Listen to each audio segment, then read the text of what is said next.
Hi everyone, welcome back to another episode of empowerED podcast, and we are in season number 7.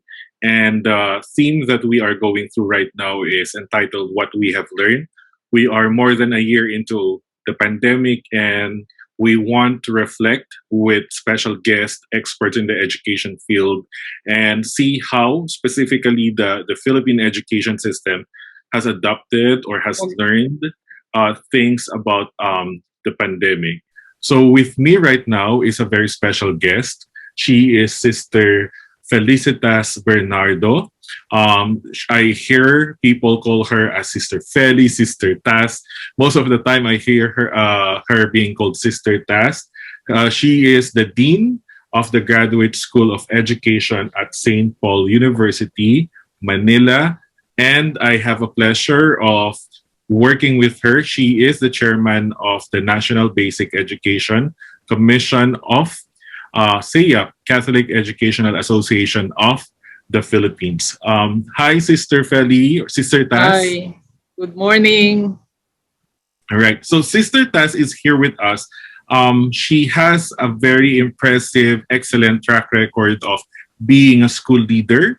In one of our conversations, when I visited her a couple of weeks ago for our online program for schools in the Philippines, she mentioned that she has been assigned to many basic education schools, especially in the St. Paul system around the Philippines. And because of her involvement in a national leadership position in various organizations, I've approached her, and maybe I was thinking that maybe she can provide us with some perspective on how schools, basically K to 12 schools right now, have transitioned, sustained, or even discovered new opportunities or challenges about learning at this time of the pandemic. So, sister, first thing, how are you? Oh, I'm doing fine. But had you asked me that question 1 year ago, I would have answered you, oh, I'm in the panic mode. For sure, sister. Sister, very unique perspective from you because you guide teachers right now in the graduate school of education, and you also lead a commission that looks into the basic education, specifically of Catholic schools in the country. What have been the top 3 challenges of K to 12 schools in the Philippines that you have observed? Um, the first challenge actually is implementing a competency-based curriculum in a context where movement is very limited. Because we all know that when you talk of being competent, there has to be a context, a domain. How do you know you are competent in doing that? Because you execute it, you demonstrate it, you do it. Now the pandemic brought all of us to a context where we could hardly move, especially at the height of the pandemic, no, last year. So how do you implement a competency-based, a skills-based curriculum in a context like that was something so difficult. So that's the first challenge. The second challenge is that how do we effect student learning? So effecting student learning is a major challenge since nobody goes into the classroom. How do you affect student learning when you have 30 or 35 students, for example, distributed in 35 classrooms? And the school does not even own a single classroom. No? The school does not even have any control of even just one classroom out of these 35. So how do I affect student learning? So the issue, the challenge there becomes, how do I know my students are learning? How do I assess that they are learning? And if they indeed are learning, how do I help them manage their learning? So that's the second challenge. The third challenge, I think, is in the area of psychological, no, the psychosocial-emotional areas. Because we deal with young people in the basic ed. And we all know that these young people are used to a life where they move so freely, they act and speak, relate with one another openly. They are into what they call gimmick every weekends. No, sometimes they could not even wait for weekends. They would ask their parents, Mom, can I sleep in the house of," okay, and they would just mention their friends, no? And all of a sudden, they were put inside the house, no movement. They could not get out of the house because there is lockdown, there's pandemic. So that to me is again one big challenge that schools were forced to face. So to me, these are actually the three challenges that we in the private sector, were faced immediately right after the lockdown was declared.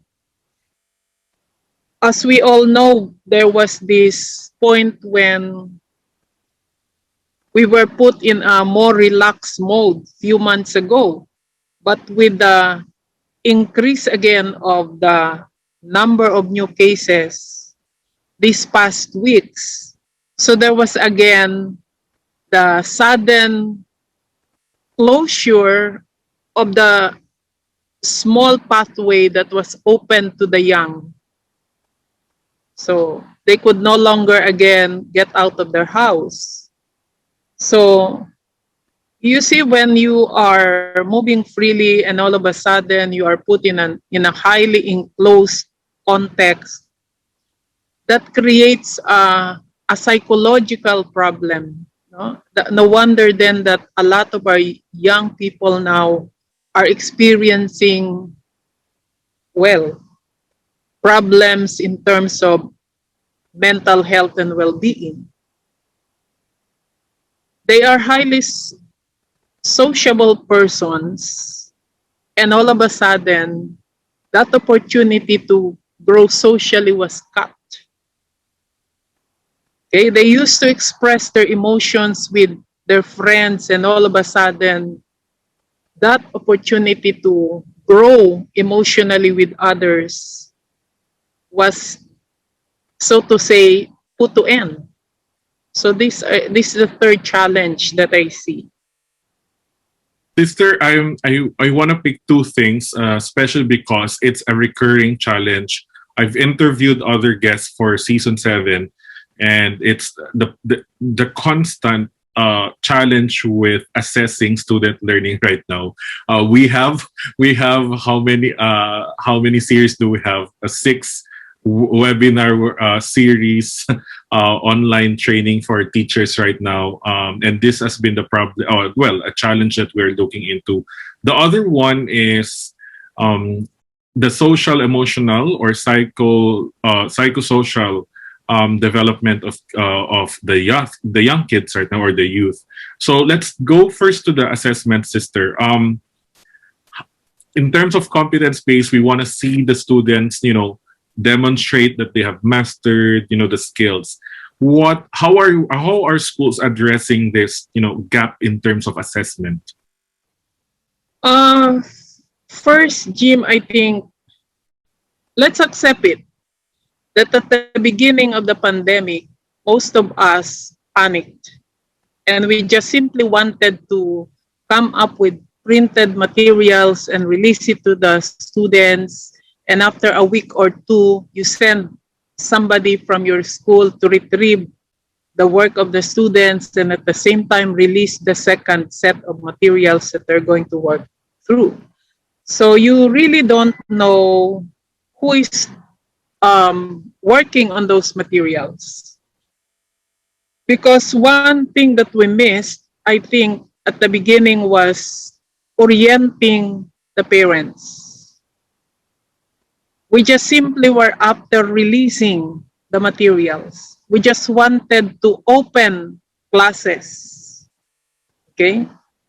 And we wanted only for our students to have something to read, something to answer, questions to answer.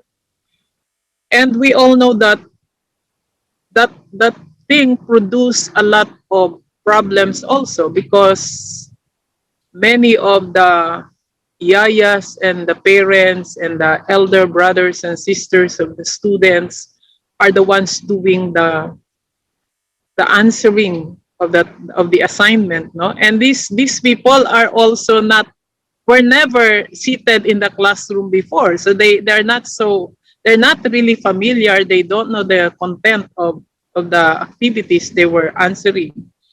So, but after a few months of experience, I think many of the schools now, many of the private schools have learned. Many of us, one by one, started sitting down and asking ourselves, how do we know they are learning? How do we know they are the ones doing the tasks? So we started coming up with plans. And I think the NDEC training you just mentioned a while ago is a proof of that, where there are close to 2,000 administrators and teachers who are into the training. I'm sure that that is one way for the private schools, the Catholic schools in particular, to answer the question on assessment. But you see, this is something that would not happen overnight. That's precisely the reason why the training on assessing student learning started in December of 2020, and it's going to end in July of 2021. Okay? I think the private school is already into moving forward, but it's going to take a long time before we could really say, now we know how to assess student learning. It's a long process, Jim, but I am very positive that we actually have started walking on the right path. For sure, sister. It even the transition to how we do assessment, even before the pandemic, it's been really difficult already. I'm pretty sure you have encountered teachers or school or even school leaders who are still stuck with the traditional sense of assessment. And then it's really a long way towards 21st century assessment. And then you put in the pandemic and the different modalities.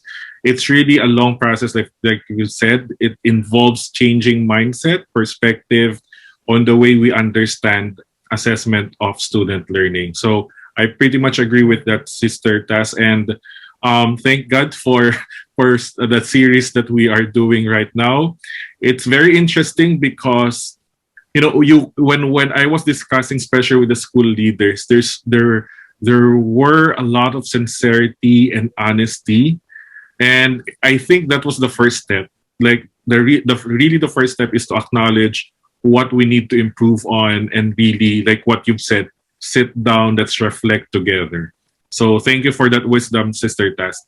The second point, I think a very important one, it's a recurring, even if the episode is not about social emotional learning or psychosocial skills development, we always go back to that discussion because it's always, it's a very essential component right now. Sister Tas, how are schools responding to this challenge right now? Based on my personal observation and dealing with them, because I do meet a lot of teachers, a lot of administrators in my online classes, no, in the graduate school. At the beginning, the only solution they saw was to attend webinars here and there that would address the issue on how do I help my students who are having problems with mental health and well-being. So it was just simply attending webinars, which was good. That was a good start. But little by little, I think the school administrators and teachers discovered for themselves that they cannot just be dependent on series of webinars, that they have to kind of customize what they're doing in their own schools, in their own section. For example, if I am a teacher, in my own class, in my own school, if I am a leader. So I think the private schools have started organizing, first training people who could help the students, no, whenever they have problems. Most of us, if not 100%, maybe around 98% of the private schools have created a program, for example, where they would meet their students and oftentimes also would include the parents and even the caregivers. Okay, so the care, so to say, private school had extended that not just to students but even to other stakeholders. Okay, so and that to me is one good thing that we in the private schools are doing. A lot of us, especially in the Catholic schools, are already into organizing online recollection, for example. You know, the guidance office of the private schools, I know for many of us, did not stop operating even at the height of the pandemic. So there was this effort, there was this very strong movement from the private school to reach out to the students, to the families of the students, to do online counseling. Okay, that's how private schools are addressing it. So it's not actually just looking into the psycho-socio-emotional well-being of the students, but in the Catholic schools especially, we look also into the spiritual growth of the students. Now it's expanded, it's extended to parents even. So nagdoble nga eh. That's why I would even kid many of my colleagues and would say, oh, we charge the same amount of tuition fee, but we're actually educating more people now, double or triple the number. We're doing the same service we're giving our students to the household actually. Okay. Sister, I think the highlight really for me is even before the pandemic, there was a strong focus on pastoral care, Yeah. especially in Catholic schools, and it's been one of the strongest element, I think, of Catholic education. That it's not just academic formation, um, gunning for academic excellence, but there is this dimension, like what you've said. Personally, I've seen schools empowering their guidance department, empowering their campus ministry offices, because we have realized that they are needed more than ever. Of course, well, not being biased, but even the Christian life or Christian living education have to step up because Yeah. there is a bigger call for pastoral care. You can teach everything about the faith, right? All the virtues and values, but if it's not contextualized and the students are not guided at this time around, then it will be very, very, it's not that it's useless, but there's no impact, right? Hindi tumatagos, as we call it in Filipino. There's not much effect to it. Yeah. Jim, I think that is anchored on the document of the Vatican that was issued sometime in the early 70s, okay? Where you have this document called the Catholic School, where the church clearly defines the Catholic school in three areas. Christian formation, you're a Catholic school if you belong to this category. You attend to the Christian formation, the academic excellence, and the social responsibility of your students. So that even during this pandemic time, these three functions of the Catholic schools are in operation. We do community service even during pandemic time. So we dare to serve, to continue the mission, because that's how the Catholic Church defines a Catholic school. Very, very correct, sister. And those are really, essential guiding principles right now. And we feel like, like what we've said, we have to manifest those identities of being a Catholic school more than ever at this time of the pandemic. Last question, sister, before we end our discussion. And I just want to shorten this into asking what has been the most important learning that you have as a school leader, forming educators in the country, or leading as a commission nationwide.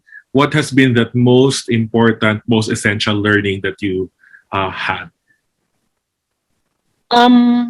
Jim, I think I realized that during this time of the new normal, during this pandemic time, what I was dreaming of